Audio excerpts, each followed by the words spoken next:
On behalf of the National Park Service, let me welcome you to Gettysburg National Military Park and our Battle Anniversary Lecture Series. Normally, these would be 2 to 3 hour walking tours of the battlefield, but I think the heat index today was supposed to be about 111. That's why we're having them inside instead. And my particular topic is spying for Longstreet. And of course, this favorite spy, Henry Thomas Harrison. Now, Harrison was born in Nashville, Tennessee on April 23rd, 1832. According to the 1860 census, he was working as a clerk. He enlisted in April of 1861 in the Artillery Rifle Company, later Company I of the 12th Mississippi, which was organized in May of 1861. They arrived in Virginia on July 22nd, just a few days after the Battle of Bull Run. The regiment itself is assigned to the brigade of Brigadier General Robert E. Rhodes in the division commanded by Earl Van Dorn. And that's in the fall of 1861.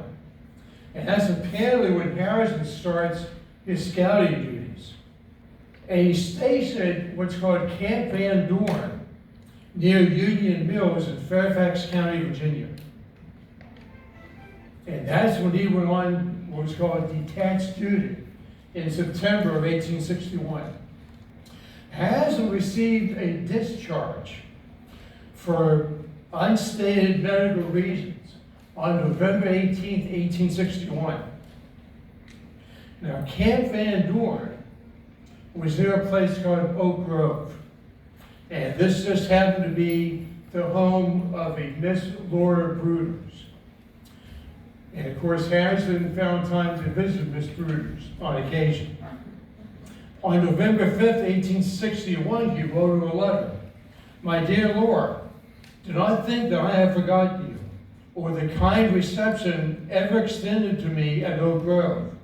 But I have been partially restricted in my, I'm going to mess this word up, peregrinations by a severe attack of, I forgot what our surgeon calls it.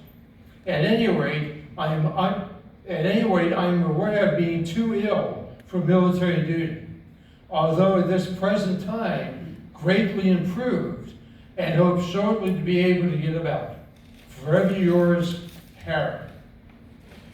Harrison next shows up in Mississippi, and he writes to actually Brigadier General Thomas Jordan, who's the Chief of Staff for General Braxton Bragg. On April 30th, 1862, Harrison wrote, Sir, I am one of the original Mississippi Scouts that served on the Potomac. I wish to immediately enter service here. As I have no horse or equipment, will you be so kind as to make a requisition for them and leave or hand them to Mr. Gorsuch? Harrison next is going to send a letter to Brigadier General William W. Loring. Loring's in command of troops near Vicksburg, Mississippi. And apparently in this letter of January 6, 1863, Harrison included information on General U.S. Grant, his movement, supplies, and transportation facilities. Harrison was listed as a second lieutenant on return for the post of Columbus, Mississippi in July of 1862.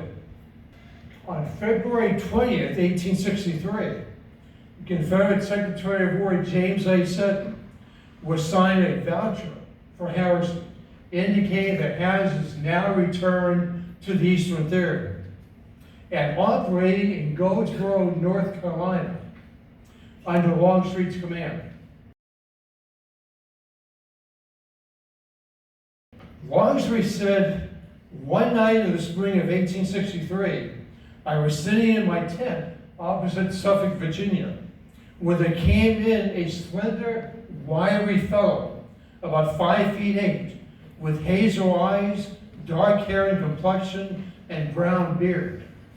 He wore a citizen's suit of dark material, and except for his stooping shoulders, was well-formed and evidently a man of great activity.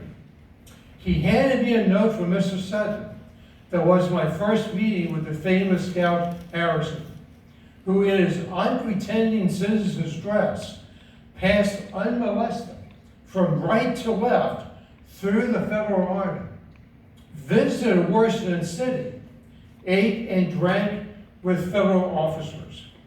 Now this probably occurred sometime in April, when Longstreet shifted his headquarters from Petersburg to Suffolk, Virginia. We said before we left Fredericksburg, which was on or about June 3rd, 1863, I called up my scout Harrison, and giving him all the gold he thought he would need, I told him to go to Washington City and remain there until he was in possession of information which he knew to be of value to us, and directed that he should then make his way back to me and report.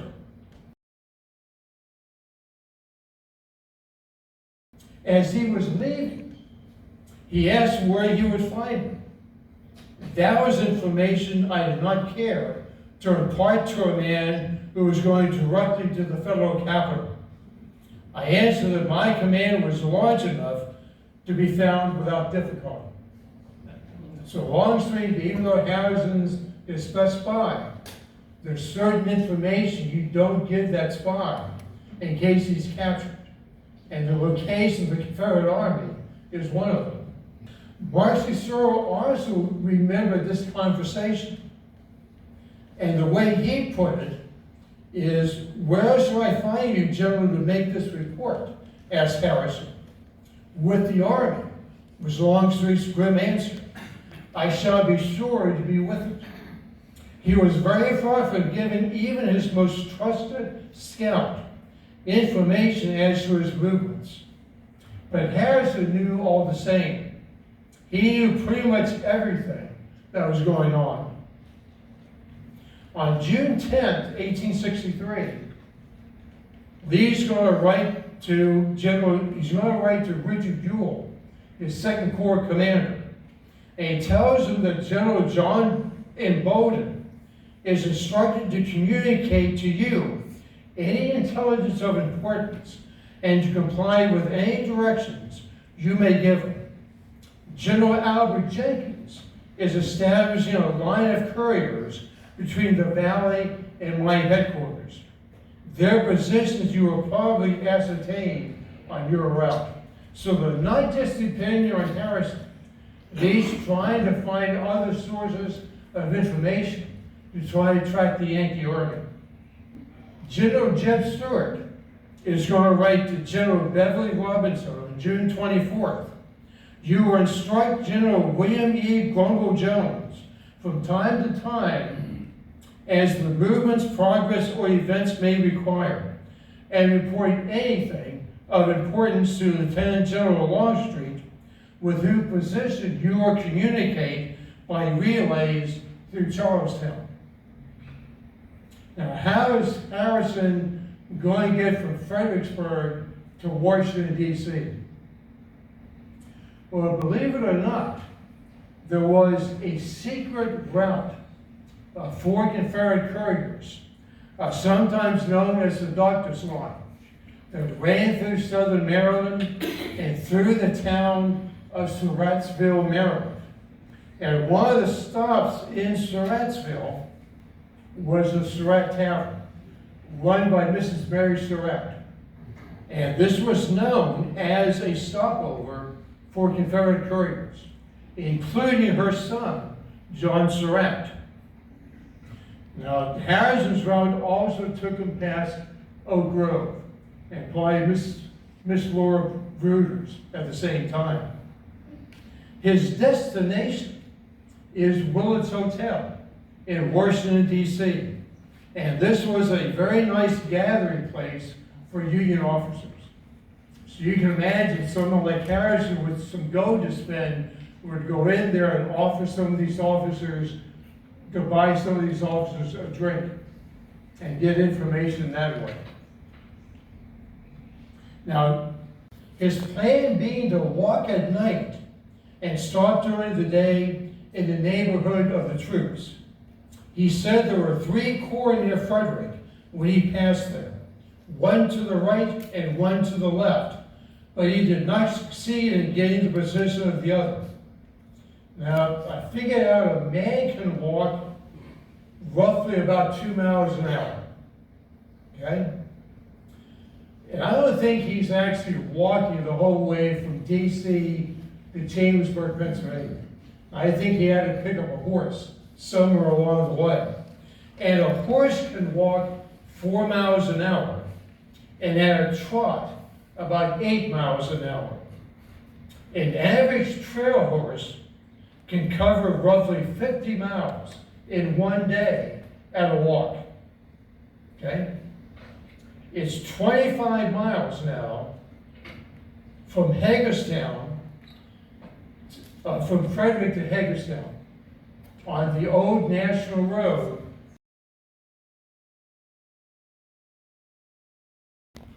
Lee and Longstreet have established their headquarters about 3/4 of a mile west from the Chambersburg Town Square.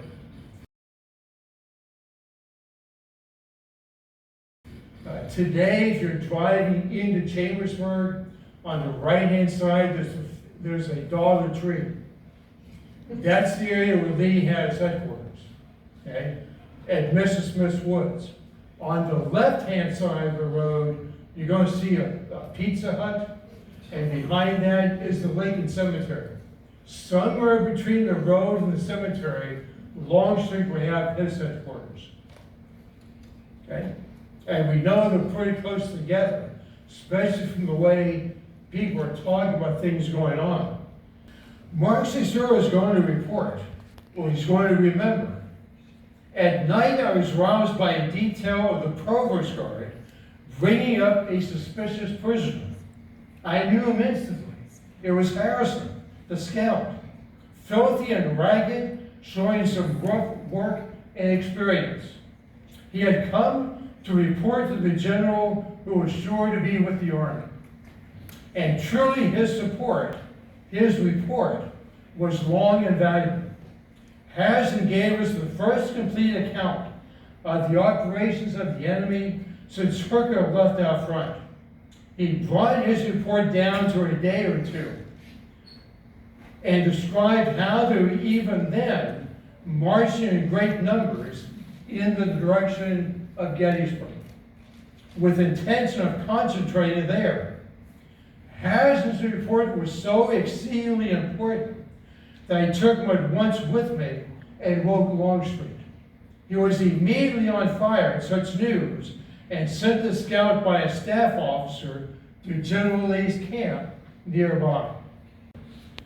He's going to say, on the night of the 28th, one of my scouts came in with information that the enemy had passed the Potomac and was probably in pursuit of us.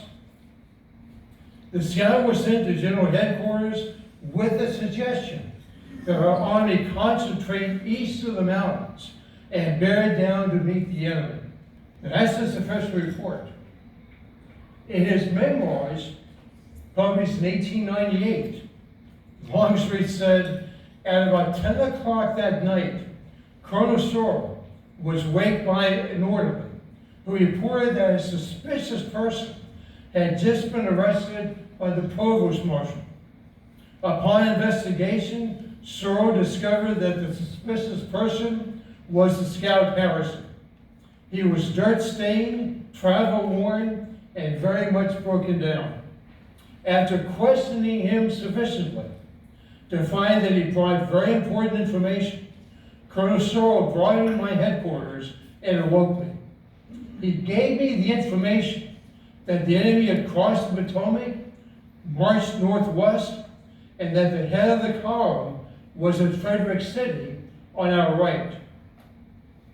Longstreet is then going to send Harrison to lead, and follows up with a personal meeting the following morning, suggesting a change of direction of the head of our column to the right.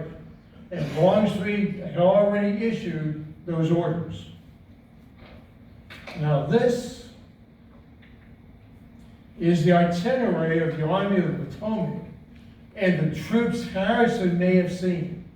Okay?